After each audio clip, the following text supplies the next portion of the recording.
মোহতারাম, একটি বিষয় জানতে চাচ্ছি, সেটি হচ্ছে যে রোজার জন্য মুখে উচ্চারণ করে নিয়ত পড়া এটা জরুরি কিনা? ইন্নাল হামদুলিল্লাহ ওয়াসসালাতু ওয়াসসালামু আলা রাসূলিল্লাহ ওয়া আলা আলিহি ওয়া আসহাবিহি ওয়া ওয়ালা আম্মা বাদ। আসলে খুবই গুরুত্বপূর্ণ একটি প্রশ্ন।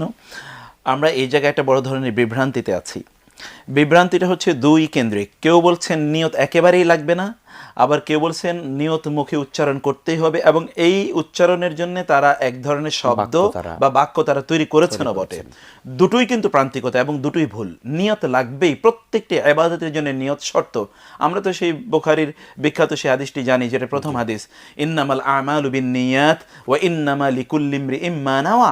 একজন ব্যক্তির আমলটা তার নিয়তের উপর ভিত্তি করেই বিবেচিত হবে, এবং সে যা নিয়ত করে তাই তাকে দেয়া হবে। ফলে নিয়ত তো লাগবেই। আর এছাড়াও বিশেষ করে রোজার ব্যাপারে বা সিয়ামের ব্যাপারে নিয়ত করার নির্দেশ হাদিসে এসছে। আমরা জানি দুটো হাদিস রাসূল সাল্লাল্লাহু আলাইহি ওয়াসাল্লামের দুজন স্ত্রীর কাছ থেকে, উম্মাহাতুল মুমিনিন, তাদের কাছ থেকে এসছে। হযরত হাফসা রাদিয়াল্লাহু তাআলা আনহা তিনি বলেছেন, রাসূলুল্লাহ সাল্লাল্লাহু আলাইহি ওয়াসাল্লাম বলেছেন, মান লাম ইউবাইয়িতি সিয়ামা মিনাল লাইলি ফালা সিয়ামা লাহু, অথবা মান লাম ইউমাইয়িত আস-সিয়ামা ক্বাবলা আল-ফাজরি ফালা সিয়ামা লাহু। ফজরের আগে অথবা রাত থেকেই যে রোজার নিয়ত করলো না, তার রোজাই হবে না। আর আয়েশা রাদিয়াল্লাহু তাআলার বর্ণিত হাদিসে সে রাসূল সাল্লাল্লাহু আলাইহি ওয়াসাল্লাম বলেছেন, মান লাম ইউজমিই সিয়ামা ক্বাবলা আল-ফাজরি ফালা সিয়ামা লাহু অথবা ফালা ইয়াসুমু। এই দুটোই তিরমিজি এবং নাসাইর হাদিস। রাসূল সাল্লাল্লাহু আলাইহি ওয়াসাল্লাম বলেছেন, যে রাতেই রোজার নিয়ত করলো না, ফজরের আগেই রোজার সিদ্ধান্ত নিল না, সে রোজা রাখবে না, তার রোজা রাখা ঠিক হবে না, প্রয়োজন নেই তার রোজা রাখা, অথবা তার রোজাই তার হবে না। বোঝা যাচ্ছে যে রোজার নিয়ত তাকে করতে হবে, এবং এটা রাতেই তাকে নিয়ত করতে হবে। এটা হাদিসগুলোর ভাষ্য। কারণ কি? কারণ হচ্ছে কোনো একজন ব্যক্তি তো হতেও পারে, বহু লোক আছে এখন গভীর রাতে খায়। বাংলাদেশে তো এখন এক ধরনের ইয়াং কালচার আছে, ওরা রাত্রে 3টা বা 4টায় খাবে, তারপরে ঘুমিয়ে পড়বে, এরপরে 10টা 11টায় তারা ঘুম থেকে উঠবে, এরপরে তারা স্কুল কলেজ ইউনিভার্সিটি অথবা তাদের চাকরি বাকরিতে যাবে। তো এখন সে যে খেলো, এ কি রোজা রাখার জন্য খেয়েছে? না। আবার অন্যরা যারা সাহরি খাচ্ছে, তারা রোজা রাখার জন্য সাহরি খাচ্ছে। ফলে একটা নিয়ত কিন্তু এখানে লাগবেই, নিয়ত লাগবেই। কিন্তু নিয়তটা কি? এই হাদিসগুলোর পরিভাষা হচ্ছে মানলাম ইউজমিআ।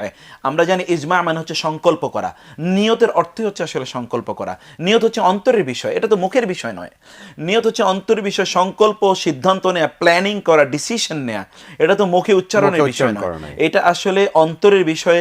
যিনি রাতে খাবার গ্রহণের জন্য উঠবেন, অর্থাৎ সাহরি খাওয়ার জন্য, সাহুরের জন্য উঠবেন, সেই ব্যক্তি তো মূলত রোজা রাখার সিদ্ধান্ত নিয়ে, নিয়ত নিয়ে তিনি উঠেছেন। অতএব যখন তিনি খাচ্ছেন, তখন তার অন্তরে যে সংকল্প তৈরি হয়েছে, এতটুকুই তার জন্য যথেষ্ট। তিনি উদাসীন নন, তিনি খেতে উঠেছেনই আসলে রোজা রাখার জন্য। এতটুকু it will be enough for him or her, যে তিনি রোজার নিয়ত করেছেন। এতটুকুই মূলত নিয়ত বা সংকল্পের বিষয়। কিন্তু আমরা যেটা করছি সেটা হচ্ছে যে আমরা এই নিয়তটাকে মুখে উচ্চারণের একটা বিষয় বানিয়েছি। নিয়ত আসলে করতে হয়, নিয়ত পড়তে হয় না। মৌলিক প্রবলেমটা হচ্ছে এখানে, আমরা নিয়ত পড়ি, নিয়ত করি না। আমাদের করার কথা ছিল যে নিয়ত করা, আমরা নিয়ত করব। অতএব নিয়ত করা হচ্ছে অন্তরের বিষয়, নিয়ত পড়া হচ্ছে মুখের বিষয়। তালাফুজ, মুখে উচ্চারণ করাটাই বেদাত, আর অন্তরে সংকল্প করাটা হচ্ছে ফরজ। আমরা মুখে যেটা উচ্চারণ করি, এই উচ্চারণটাও কিন্তু আমাদের ভুল। দেখুন, আমরা বলি নাওয়াইতুয়ান আসুমা গাদাম মিন শাহরে রমাদান, যে আমি রামাদানের আগামীকাল রোজা রাখার সিদ্ধান্ত নিয়েছি। আমি কি আগামীকাল রোজা রাখার সিদ্ধান্ত নিয়েছি? আমরা তো আজকে ভাত খাচ্ছি না। মানে যদি আমরা রোজার কথা যদি বলি, আরবি ক্যালেন্ডার অনুসারে দিন শুরু হয় কখন? দিন শুরু হয় সূর্য অস্তমিত হয়ে যাওয়ার পর। দিন বলতে আমরা 24 ঘন্টার দিনের কথা বলছি।